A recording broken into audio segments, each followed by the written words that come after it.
pullo no downde 1 heure mais kon bissolibe jango mi ara jango simari ko Allah taw mi atto poppitude simara nan wono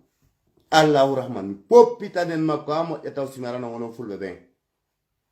to bin hala non Allah prépare ta moment très bien mi ara mi poppitanen ma sofi de da don simara na pullo ono mi hawaji no minni acce taw énervant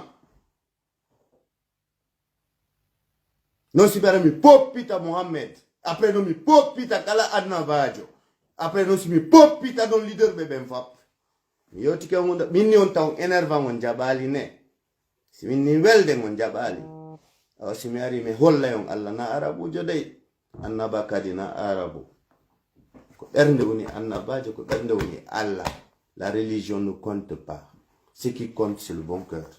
poppita e Allah si mi poppitu go Allah rahman mi poppita do Muhammad si mi poppiti Muhammad après don leader jo kala engagé mi poppita nene makko mi watta do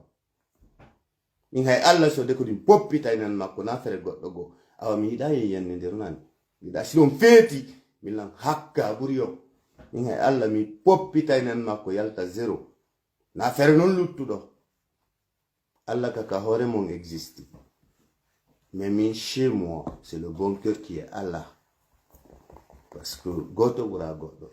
Awa jango, son continue attaque golam. Si mi gani popitu gol Allah e Muhammad ko lenyongol après mi ara kadi parce que mi wel don jaba mi popitay mi en fait mi mayino koy min déjà la ngokuna alpha konde dumango. Son continue. Si mi gani popitu gol Allah ko Muhammad popitata. Si mi gani Muhammad on andala on mi popita non wali bebe après mi popita oustaz bebe mi popita tout le monde comme ça et lancho to woni comme il hala non ari on mi yoti ko on nanali ne en sofi de to woni bi solien deli leñol bi nafigi goddo wartanto on 10 000 ans jettomo comme ennemi jokko nafigi ari jango si mi gani poppitugol Allah e arnabajo makko après no mi ara mi poppitalene mon handaro nokku ngotu ono nafigi be na vrai fulbe be ndey parce que pour le nom est vrai et puis kadi kala mo mamun tawaka ton parce que les gens de Mamoun c'est des vrais la région de Mamoun yimbe pita kadi ko yimbe an labe la même chose mais Mamoun général tawaka mais kala ka pour le nafigi wodi mi ara mi poppita Allah si mi gani poppitugol nene Allah mi poppita nene arnabajo mi poppita kadi kala supportu do fenande on andala non woni quoi on nana tungi ndan woni andi si min yenga tu yenno gol min créé en fait yenno jego si min yenga tu yenno gol on jabali joni sen fuddi ke poppitugol nene Allah taw en poppiti nene Muhammad après c'est gagné après donc kala non falado mi poppita dene makko on dara tawa ko fuso wa waya awa à partir de demain en famu dira igoyi mi ngay sellu dalen ni alpha konde mi poppitu dene alpha nene Allah na fere nene makko kanko awa joni à partir de demain ne fulbe il faut welde wassalam et puis lachol baba Allah hajango mi change ta ko lundi prochain mi change ta sinon je ne change pas lachol baba Allah c'est moi qui le dis. On anda min philosophie angol heccio min nan windo wayennugol yimbe lacol baba Allah na fere non lacol baba kala woldo fiya ko min woli dum min Amadou Simba ono won andala woni en fait min mi do jejuden wala jabude en fait bonnay woni leñol quoi tuma gaynen poppitude dene Allah poppitude dene Muhammad poppitude do leader be men après non enen en yewtiday